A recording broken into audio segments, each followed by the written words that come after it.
Livro Paramahansa Yogananda. Autobiografia de um yogi contemporâneo.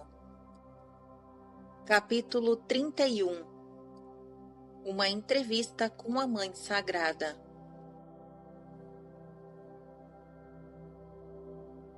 Reverenda Mãe, fui batizado na infância por seu esposo profeta.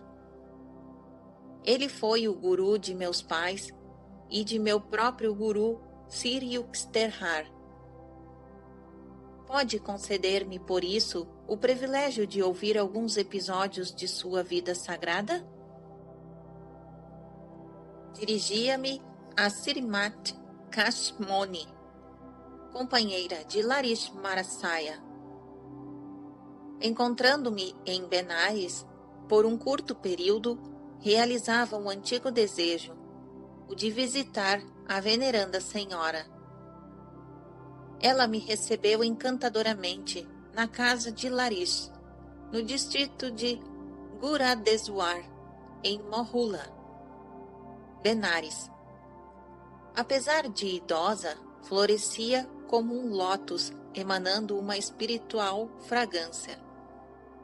Era de estatura média, pele clara, pescoço delgado e grandes olhos brilhantes. Bem-vindo, filho. Suba comigo. Kashmoni procedeu-me até o pequenino quarto onde por algum tempo vivera com seu esposo. Senti-me honrado ao conhecer o santuário onde o incomparável mestre concedera em representar o drama do matrimônio. A nobre senhora me indicou uma almofada ao seu lado. Muitos anos decorreram antes que eu percebesse a estatura divina de meu esposo, começou ela. Certa noite, exatamente neste quarto, tive um vívido sonho. Anjos gloriosos flutuavam como graça inimaginável acima de mim. Tão realista era a visão que despertei naquele instante. Estranhamente, o quarto estava envolto em luz deslumbrante. Meu esposo, na posição de lótus, levitava-se no centro do quarto, circundado por anjos. Em atitude de dignidade suplicante, com as palmas unidas, eles o adoravam. Desmedidamente surpresa, acreditei ainda estar sonhando. Mulher, disse Larish Marasaya, você não está sonhando. Renuncie a esse eterno sono. Enquanto ele descia levemente para o chão, eu me prostrava aos seus pés. Exclamei, Mestre, curvo-me à sua frente repetidas vezes.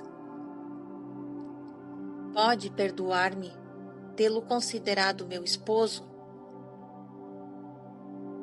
Morro de vergonha ao compreender que permanecia adormecida em minha ignorância, ao lado de quem está divinamente desperto. Desta noite em diante, já não o considero meu esposo, e sim meu guru. Aceita a minha insignificante pessoa como sua discípula? Observação 239. Maya existe, desde o princípio, como Jesus e João assinalaram, porque é inerente como estrutura aos mundos dos fenômenos. Estes se encontram em fluxo transitório, sempre com antítese e imutabilidade divina. Agora um trecho de Milton. Ele só para Deus.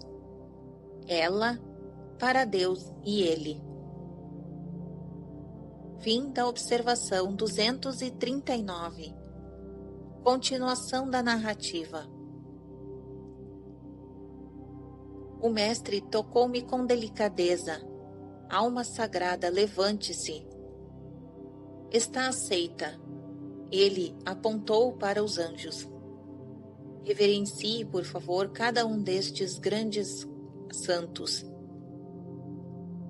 Quando terminei minhas humildes genuflexões, as vozes angélicas soaram como uníssono semelhante ao coro de uma antiga escritura. Consorte a divindade única, bendita és tu. Recebe a nossa saudação. Eles se curvaram a meus pés e suas formas refulgentes os desvaneceram-se. O quarto então escureceu. Meu guru me perguntou se eu queria receber a iniciação em Kriya Yoga. Certamente, respondi. Lamento não ter recebido essa bênção mais cedo em minha vida. Você não estava amadurecida. Larissa Marasaya sorriu consoladoramente. Eu ajudei-a, em silêncio, para esgotar muito de seu karma. Agora você tem vontade e está preparada. Ele me tocou na testa. Vertiginosas massas de luz apareceram. Gradualmente a radiação se transformou num olho espiritual, azul opalino, circundando por um anel de cor de ouro e tendo no centro uma estrela branca pentagonal. Introduza sua consciência através da estrela no reino do infinito. A voz de meu guru vibrava com timbre novo, com suavidade de música longínqua. Uma após a outra, as visões se desfaziam como espumas oceânicas nas praias de minha alma. Por fim, as esferas panorâmicas fundiram-se num mar de beatitude. Perdi-me em breve aventurança, sempre renovada. Quando horas depois regressei à consciência deste mundo, o mestre ensinou-me a técnica de Kriya Yoga. Daquela noite em diante, Larissa Marasaya nunca mais dormiu em meu quarto. Permaneceu na sala da frente, no andar térreo, em companhia de seus discípulos, tanto de dia quanto de noite, sem jamais voltar a dormir. A ilustre senhora silenciou. Compreendendo a singularidade de sua relação com o sublime yogi, aventurei-me finalmente a pedir-lhe outras reminiscências. Filho, você é insaciável. Todavia vou lhe contar mais uma história. Ela sorriu timidamente. Confessarei um pecado cometido contra meu guru esposo. Alguns meses depois da minha iniciação, comecei a me sentir abandonada e esquecida. Certa manhã, Larissa Marasaya entrou neste quarto para buscar um objeto. Rapidamente eu o segui. Dominada pela ilusão, dirigi-lhe críticas severas. Você gasta o tempo inteiro com seus discípulos. E que faz a sua responsabilidade para com mulher e filhos? Lamento que não se interesse em dar mais dinheiro à sua família. O mestre olhou-me por um momento e então, de súbito, desapareceu. Surpresa e amedrontada, ouvi uma voz ressoar vinda de todos os cantos do quarto. Não vê que tudo é nada? Como poderia um nada como eu produzir riquezas para você? Guruji, exclamei, implorando 1000 vezes perdão. Meus olhos pecadores já não o podem ver. Por favor, apareça em sua forma sagrada. Estou aqui. Esta resposta veio do espaço acima de mim. Olhei para o alto e vi o mestre materializar-se no ar e sua cabeça tocando o forro. Seus olhos assemelhavam-se a chamas ofuscantes. Fora de mim, aterrorizada, arrojei-me soluçante a seus pés, depois que ele, sem ruído, desceu ao chão. Mulher, disse-me, procure a riqueza divina, não o vil ouro-pel da terra. Após adquirir o tesouro interior, você descobrirá que as provisões exteriores sempre aparecerão. Acrescentou ele. Um de seus filhos espirituais cuidará de garanti-las para você. As palavras de meu guru naturalmente se cumpriram. Um discípulo deixou de fato uma soma considerável para nossa família. Agradeci a Kashimoni por haver partilhado comigo suas extraordinárias experiências. Observação 240. A veneranda mulher faleceu em 1930 em Benares. Continuação da narrativa. No dia seguinte, voltei à sua casa e desfrutei várias horas de discussão filosófica com Tim Kouri e Dekouri Larish. Estes dois filhos santos do grande yogi hindu seguiram-lhe de perto as pisadas ideais. Ambos eram altos corpulentos, de pele clara, espessa barba, vozes suaves e um encanto de maneiras que parecia vir de tempos antigos. Não foi sua mulher a única discípula de Larismarasaya.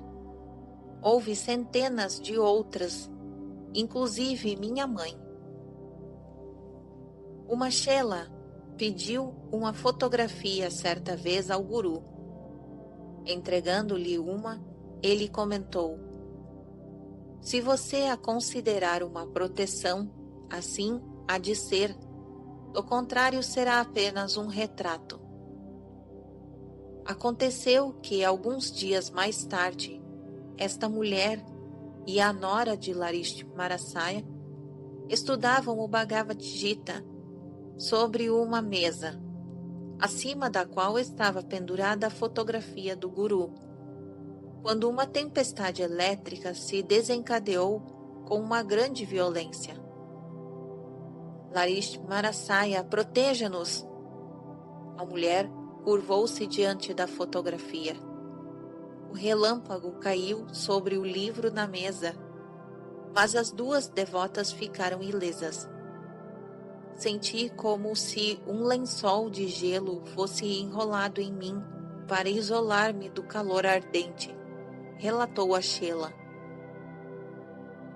Larismarasaya realizou 2 milagres para atender a uma discípula de Aboya. Esta e o marido, um advogado de Calcutá, decidiram partir para Benares. Certo dia, a fim de visitar o guru. A carruagem foi retardada pelo tráfego intenso. Eles chegaram à estação principal de Howrah, em Calcutá, apenas para ouvir o apito da partida do trem para Benares. A boia, perto do guichê de passagens, permanecia quieta. Larismarasaya, suplico-lhe, faça que o trem pare, rezava ela silenciosamente. Não posso suportar o tormento da demora à espera de mais um dia aqui, sem o ver. As rodas do trem resfolegante continuavam a girar e girar, sem que houvesse progresso sobre os trilhos. O maquinista e os passageiros desceram a plataforma para observar o fenômeno. Um guarda-linha, de nacionalidade inglesa, aproximou-se de Aboia e de seu marido. Contrariando todos os precedentes, o guarda ofereceu seus serviços. Babu, disse ele, dê-me o dinheiro. Comprarei suas passagens enquanto sobem ao trem. Assim que o casal se sentou e recebeu as passagens, o trem lentamente se pôs em marcha. Em pânico, o maquinista e os passageiros embarcaram de volta aos seus lugares, sem saber por que o trem se detivera antes e como se pusera a caminho. Chegando à casa de Larishmarasai em Benares, Aboia prostrou-se ante o mestre silenciosamente e tentou-lhe tocar-lhe os pés. Comporte-se, Aboia, comentou ele. Quanto você gosta de me aborrecer. Como se não pudesse vir aqui pelo trem seguinte. Aboia visitou Larishmarasai em outra ocasião memorável, mas desta vez ela queria a intercessão do guru não para uma viagem de trem, mas para a viagem da cegonha. Suplico sua bênção para que viva o meu 9º filho, disse ela. 8 crianças nasceram de mim e todas morreram logo após o nascimento.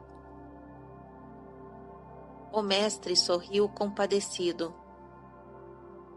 A criança que você espera viverá. Siga minhas instruções cuidadosamente.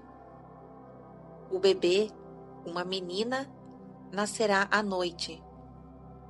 Vigie para que a lamparina se conserve queimando até a madrugada. Não adormeça. Evite que a luz se extingua. O bebê de Aboia foi uma menina, nascida à noite exatamente como o onisciente guru previra. A mãe instruiu a enfermeira para que conservasse a lamparina cheia de azeite. As 2 mulheres mantiveram o indispensável vigília até as primeiras horas da madrugada, mas afinal adormeceram. A lamparina quase se esgotou. A chama bruxuleava debilmente.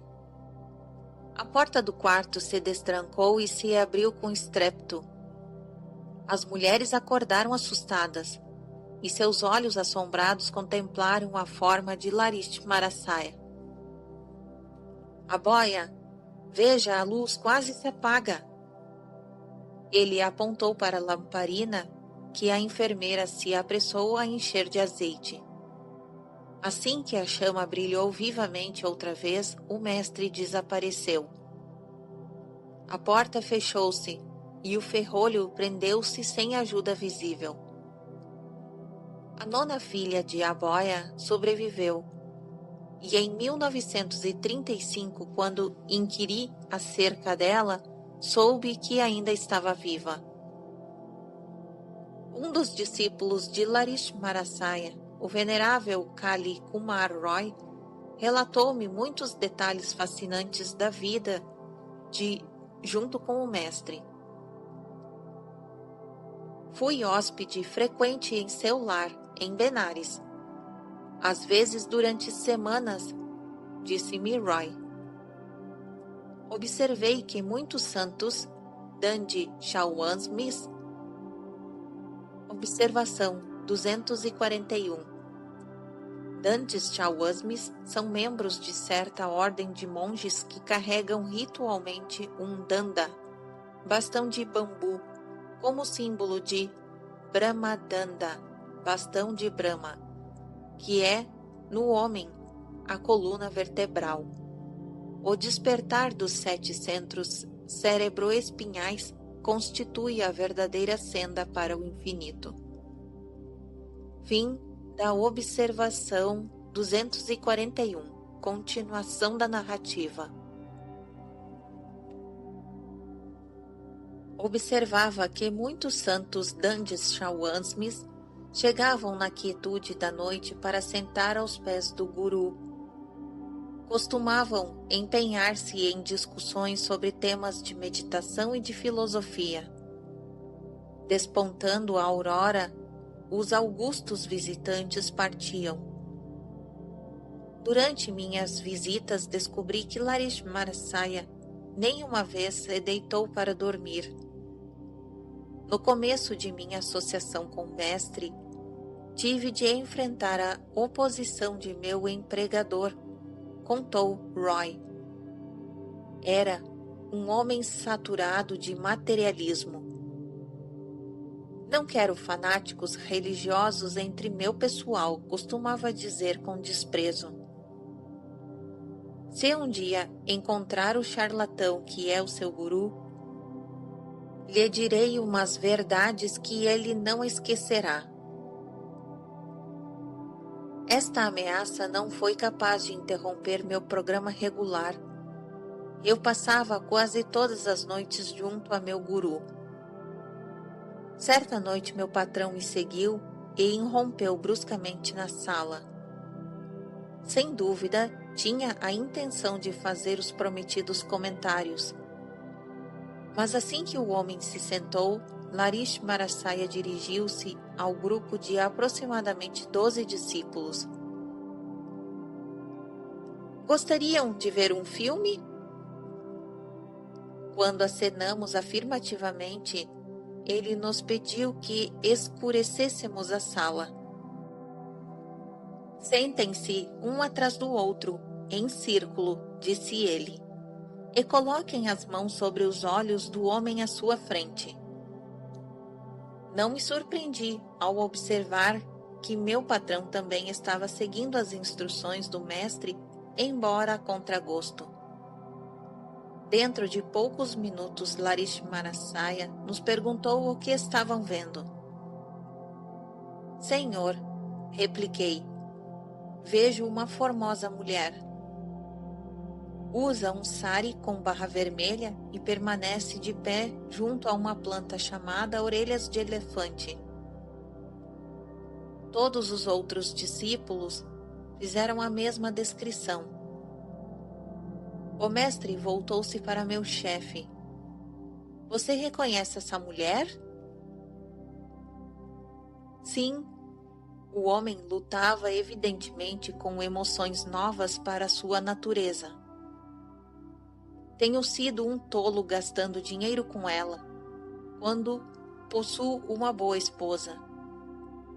Envergonho-me dos motivos que me trouxeram aqui. Pode perdoar-me e receber-me como seu discípulo? Se levar uma vida moral durante 6 meses, eu o aceitarei.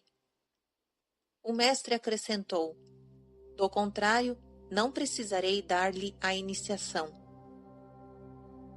Durante 3 meses, o meu chefe resistiu à tentação.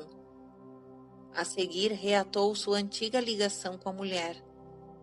E 2 meses depois morreu.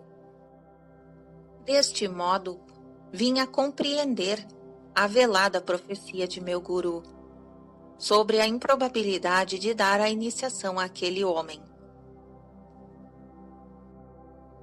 Larismarasaya tinha um amigo famoso, o Shawasmi Trailanga, a quem se atribuíam mais de 300 anos de idade.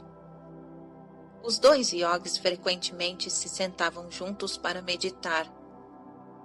A fama de Trailanga tão amplamente se difundiu que poucos indianos negariam a autenticidade a qualquer relato de seus espantosos milagres. Se Cristo retornasse à Terra e caminhasse pelas ruas de Nova York, exibindo seus poderes divinos, causaria entre o povo o mesmo medo reverente que Trailanga provocava há décadas atrás ao passar entre as multidões nas ruas de Benares. Ele foi um dos Siddhas, seres que se fizeram perfeitos, os quais deram à Índia alicerces de cimento contra as erosões do tempo. Em muitas ocasiões, viu-se o Shawasmi beber, sem efeitos nocivos, os venenos mais mortíferos. Milhares de pessoas, inclusive algumas que ainda vivem, puderam ver Trailanga flutuar no Ganges. Durante dias seguidos, ele costumava sentar-se em cima da água, ou durante períodos muito longos, escondia-se sob as ondas. Um espetáculo comum no Gete Manikarnika era o corpo imóvel do Shawasmi sobre as lajes abrasadoras, inteiramente exposto ao sol impiedoso da Índia. Através destes feitos, Trailanga procurou ensinar a todos que a vida humana não depende de oxigênio nem de certas condições e precauções. Estivesse o corpo do grande mestre acima ou abaixo da água, desafiasse ou não seu corpo os inclementes raios solares, ele provava que vivia da consciência divina. A morte não o podia tocar.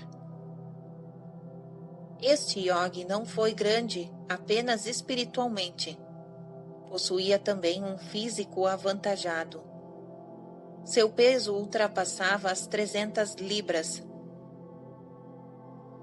Observação 242. Equivalentes a 136 quilos. Continuação da narrativa. 1 libra para cada ano de sua vida. Como raramente ele comia, o mistério aumentava. Um mestre, contudo, facilmente ignora todas as regras comuns de saúde, quando assim deseja proceder por alguma razão especial, muitas vezes só dele conhecidas. Grandes santos que despertaram do sonho cósmico de Maya e chegaram à realização de que este mundo é uma ideia na mente divina, podem fazer o que bem entenderem com o corpo, pois sabem que não passa de uma forma manipulável de energia condensada. Embora hoje os cientistas compreendam que a matéria nada mais é do que energia congelada, há muito tempo os mestres iluminados passaram vitoriosamente da teoria à prática no campo do domínio sobre a matéria. Trailanga permanecia sempre completamente nu.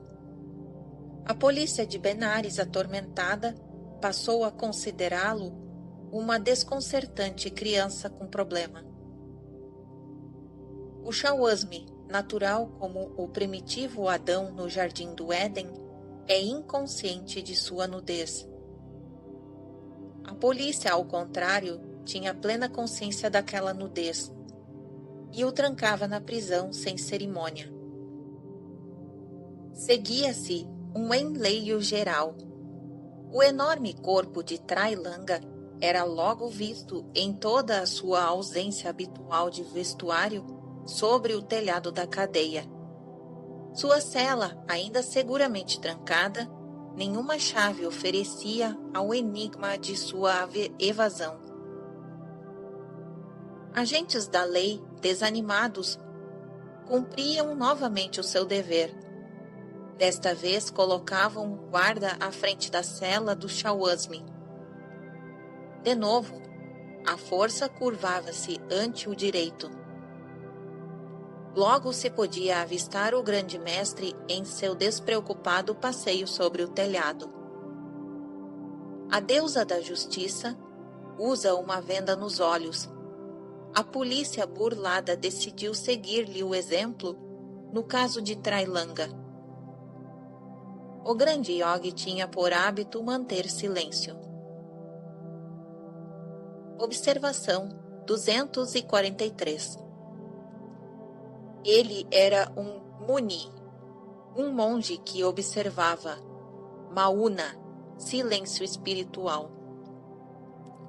A palavra sânscrita muni tem parentesco com a grega monos, sozinho único, do qual derivam as palavras inglesas monk, monge e monismo.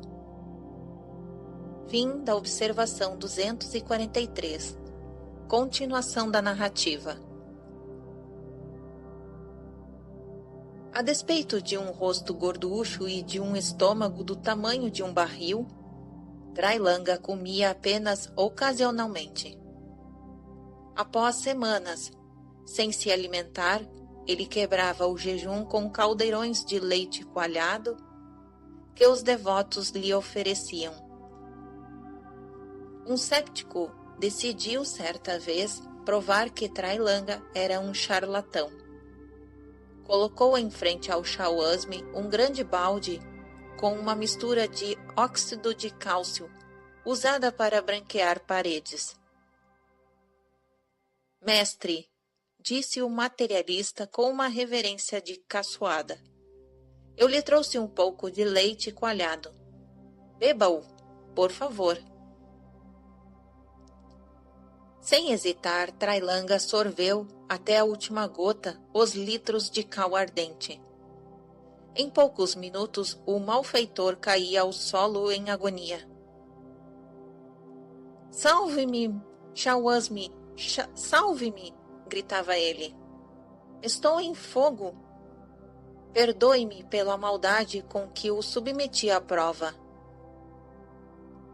O grande Yogi quebrou seu silêncio habitual. Você zombava, disse ele, e ao me oferecer veneno, não tinha consciência de que minha vida é una com a sua. Se não me fosse o meu conhecimento de que Deus está em meu estômago, assim como está em cada átomo da criação, a cal me teria matado. Agora que você conhece o significado divino do bumerangue, nunca mais use de trapaça com os outros. Débil ainda, o pecador, curado pelas palavras de Trailanga, retirou-se furtivamente. A reversão da dor não resultou da vontade do mestre, e sim da operação de uma lei de justiça, que sustém até o mais longínquo corpo celeste em rotação no cosmo. Observação 244.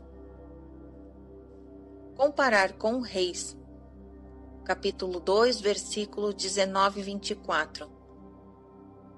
Depois de Elisha ter realizado o milagre de curar as águas em Jericó, um grupo de crianças o ridicularizou. Então saíram do bosque 2 ursas e despedaçaram 42 crianças. Continuação da narrativa.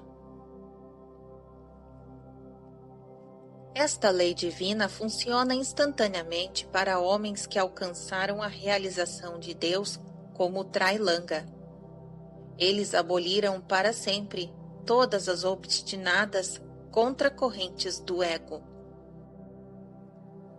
A fé nos ajustes automáticos da justiça, geralmente pagos em moedas inesperada, como no caso de Trailanga e de seu pretenso assassino, abranda nossa precipitada indignação contra a injustiça humana. A vingança é minha, eu retribuirei, diz o Senhor. Observação 245. Registrado em Romanos 12, versículo 19. Continuação da narrativa. Que necessidade há dos míseros recursos do homem? O universo trama a retribuição pontualmente. As mentes obtusas não acreditam na possibilidade da justiça divina, do amor, da onisciência, da imortalidade. Ridículas superstições das Escrituras. Homens com esta insensibilidade irreverentes ante o espetáculo cósmico provocam em suas vidas uma discordante sucessão de acontecimentos que por fim os compelirá a buscar a sabedoria. Referiu-se Jesus à onipotência da lei espiritual, por ocasião de sua entrada triunfal em Jerusalém. Enquanto os discípulos e a multidão clamavam de alegria e proclamavam paz nos céus e glórias nas alturas, certos fariseus queixavam-se do indigno espetáculo.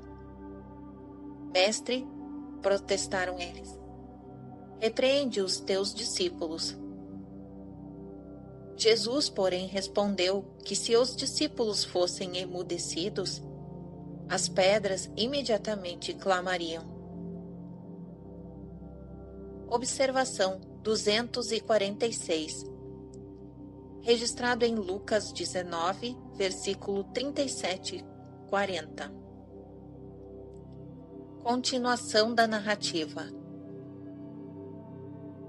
Nesta reprimenda aos fariseus, Cristo salientava que a justiça divina não é uma abstração figurativa e que o homem de paz, embora a língua lhe seja arrancada, ainda encontrará o seu verbo e a sua defesa nas pedras fundamentais da criação, nas próprias leis do universo. Pensais, dizia Jesus, silenciar os homens de paz? Pois esperais sufocar a voz de Deus, cuja glória e onipresença até as pedras cantam? Exigis que os homens não celebrem juntos sua ação de graças pela paz nos céus? Aconselhais que se reúnam em multidões e expressem sua unidade somente em ocasiões de guerra sobre a superfície terrestre? Então, preparai-vos, fariseus, para subverter os alicerces do mundo, pois os homens serenos, assim como as pedras e a argila, e a água e o fogo e o ar, se levantarão contra vós, para dar testemunho da harmonia divina que existe na criação. Trailanga, iogue semelhante a Cristo, concedeu uma vez a meu sábio mama, tio materno, uma graça espiritual. Certa manhã meu tio deparou com o mestre em meio a uma multidão de devotos no Ghet, em Benares. Deu um jeito de cortar caminho e aproximar-se de Trailanga, a fim de tocar humildemente os seus pés de iogue. E ficou assombrado ao se ver instantaneamente livre de uma dolorosa enfermidade crônica. Observação 247. As vidas de Trailanga e de outros grandes mestres nos recordam as palavras de Jesus. E estes sinais acompanharão os que acreditarem em meu nome. A consciência crística. Eles expulsarão os demônios, falarão novas línguas, pegarão nas serpentes. E se beberem algo mortífero, não lhes fará dano algum. Porão as mãos sobre os enfermos e estes ficarão curados. Registrado em Marcos 16, versículos 17 e 18. Fim da observação 247. Continuação da narrativa. É mulher, o único discípulo, ainda vivo do grande yogi. Shankari Mai Jai, filha de um dos discípulos de Trailanga. Foi treinada por Shawasmi desde a primeira infância. Viveu durante 40 anos numa série de cavernas solitárias no Himalaia, perto de Bridnath, Kedarnath, Amarnath e Pasupatnath, A Brahmacharini, asceta do sexo feminino, nascida em 1826, já ultrapassou bastante o seu próprio centenário. Entretanto, não aparenta velhice, conservando o cabelo negro, dentes brilhantes e uma energia admirável. Sai de sua reclusão periodicamente para comparecer às melas ou concentrações religiosas. Esta santa mulher visitava Lakshmanasaya com frequência. Contou que um dia, na zona de Barakpur, perto de Calcutá, enquanto estava sentada ao lado de Lakshmanasaya, o grande guru Babaji penetrou sem ruído na sala e conversou com ambos. O mestre imortal usava uma tanga molhada, recorda ela, como se estivesse acabado de dar um mergulho no rio. Ele me abençoou com alguns conselhos espirituais. Trailanga, em certa ocasião em Benares, abandonou o silêncio costumeiro a fim de render pública homenagem a Lakshmanasaya.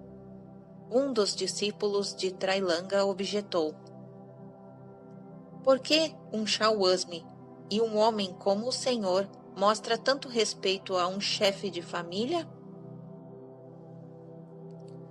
Meu filho, replicou Trailanga, Lakshmanasaya é como um gatinho divino que permanece onde quer que a mãe cósmica o coloque. Enquanto representa o papel e cumpre os deveres de um homem do mundo, ele atingiu aquela realização de Deus que eu busquei pela renúncia de tudo, até de minha tanga.